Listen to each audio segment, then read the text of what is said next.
Bonjour, vous écoutez l'épisode 14 du podcast Les Petits Plus Zen. Je m'appelle Séverine Fay, je suis professeure des écoles en maternelle en REP+, depuis 20 ans.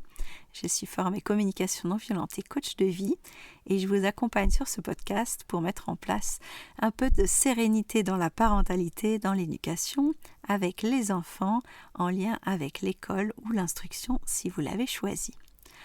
Deuxième épisode sur la rentrée. On a parlé la dernière fois de la rentrée vue par les enfants et on va parler aujourd'hui de la rentrée vue pour les parents. Donc si vous êtes parent et que vous êtes concerné par cette première rentrée, vous avez déjà ressenti toute la nouveauté des inscriptions, de la logistique, des formulaires, des photos, de la liste de matériel. Vous avez peut-être acheté le sac à dos, vous avez peut-être stressé au niveau de la propreté, de la continence, de lui retirer la couche ou pas. J'ai eu les mêmes problématiques, ma petite rentre aussi en petite section cette année. Elle refuse catégoriquement d'enlever sa couche, c'est un vrai bonheur. Donc je suis exactement dans la même configuration que certains d'entre vous, à stresser pour ce premier jour de rentrée. Donc je vous ai parlé des enfants la dernière fois, côté parents. Donc si vous avez bien écouté la fin de l'épisode 13, je vous dis que l'influence de notre ressenti, de notre attitude le premier jour va jouer énormément sur la sécurité de notre petit. Notre petit, quand il va regarder dans nos yeux, il va se demander est-ce que maman, est-ce que papa, est-ce que je peux enfin être en sécurité? Est-ce que je vais passer une bonne journée? Est-ce que toi tu es en sécurité et je peux te laisser partir? Est-ce que ça y est, le détachement a lieu maintenant, la séparation a lieu maintenant?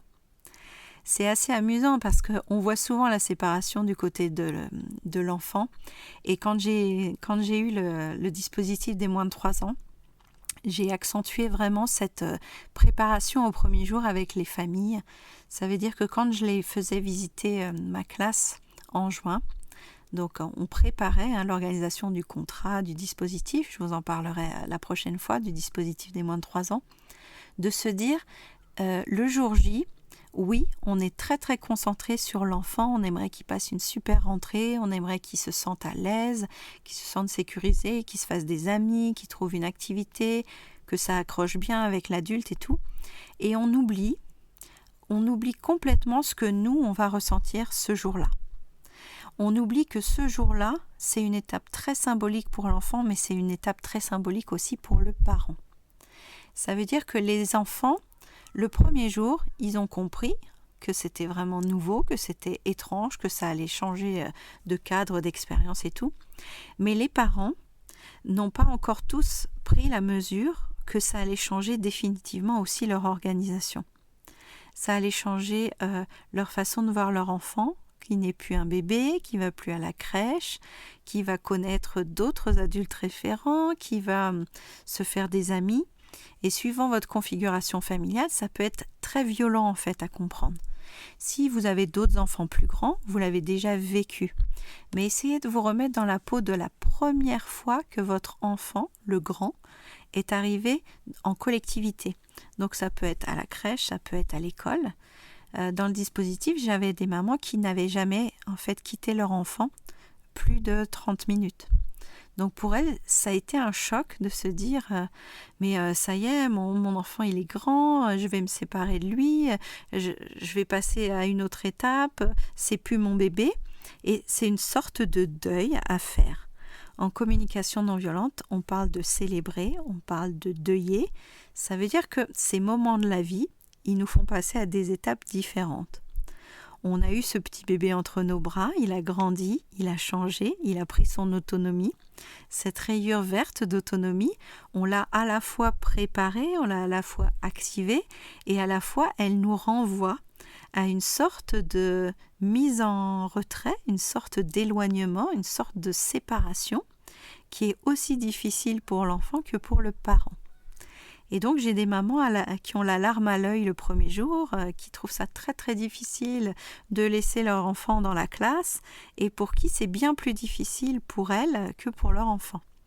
Donc on en parlait dans la configuration 3 et 4 du dernier épisode. Ces mamans-là, bien entendu, je les rassure, je leur explique qu'elles peuvent rester avec nous si ça les rassure. Mais parfois, comme dans le profil 3, finalement, ça ne rend pas service à l'enfant que la maman ou le papa reste en classe, parce que si le papa ou la maman est en proie à son feu de cheminée à lui, de tristesse, de douleur, qui est parfois, je vous en ai parlé dans l'épisode 9 et 10, réactivé par une sensation loin, une sensation qui remonte à l'enfance, qui remonte à un déclencheur de quelque chose que ça réveille en nous. Ça peut être lié à un sentiment d'abandon, ça peut être lié à un sentiment de rejet, ça peut être lié au fait qu'on se sent un peu amputé d'une partie de nous quand on laisse notre enfant à l'école, parce qu'on a tellement vécu en mode fusion avec lui, peut-être qu'il n'a pas été à la crèche, peut-être qu'on le gardait vraiment comme un tout petit dans notre nid, et là, ça y est. Pour de vrai, l'oiseau sort du nid, on va laisser notre petit dans cette classe avec ses inconnus, avec ses adultes qu'il ne connaît pas par cœur comme nous. Et c'est comme ça, et c'est très bien. Alors je sais que c'est difficile à entendre si vous êtes dans cette configuration-là. Maman, papa, ça va très très bien se passer.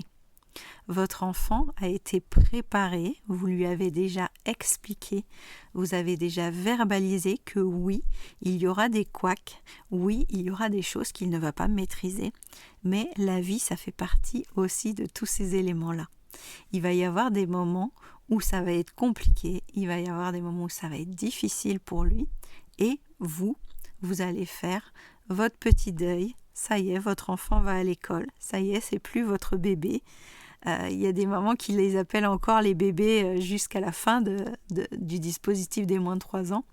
Donc on en rigole quand on fait les entretiens ensemble. Mais petit à petit, même dans votre langage, je vous invite à réfléchir au fait que ce n'est plus votre bébé. Vous avez une fille, vous avez un garçon qui grandit, qui prend son autonomie. Alors, il n'est pas encore en train d'avoir de la barbe et de passer son permis. Elle n'est pas encore en train de se maquiller et de sortir en boîte de nuit. Mais c'est le début. Et papa, maman, n'hésitez pas à prendre soin de vous, du coup, et à passer à une autre étape aussi dans votre vie en disant, vous allez réorganiser votre temps différemment. Votre enfant aura des souvenirs à vous raconter, des expériences à vous partager ce soir. Il va vous raconter à la fin de la journée plein de choses et vous allez créer une relation très différente avec lui. Vous serez plus en fusion totale et c'est très bien parce que comme ça met un peu d'altérité dans la vie de votre enfant. Donc la rentrée côté papa, la rentrée côté maman, c'est accepter de déléguer un peu de son autorité à l'enseignant, à l'école, au directeur, aux animateurs qui vont faire la cantine et la garderie. Donc déléguer, c'est une partie du pouvoir que vous concédez à quelqu'un d'autre. Donc c'est une étape difficile. Et au niveau de vos émotions, je vous encourage à regarder vos feux de cheminée. Est-ce que c'est de la tristesse? Est-ce que c'est de la peur? Est-ce que ça révèle quelque chose en vous d'ancien? Est-ce que vous avez des souvenirs de votre rentrée à vous qui remontent? Et de vous parler, de vous écouter avec douceur dans toutes ces émotions et dans tous ces feux de cheminée-là. Voilà, chers parents, je vous souhaite un très bon courage et j'ai hâte de vous dire aussi comment se passera ce premier jour avec ma petite, puisque je ne suis pas à l'abri d'avoir ma petite larme, même en ayant fait 20 ans de rentrée en maternelle.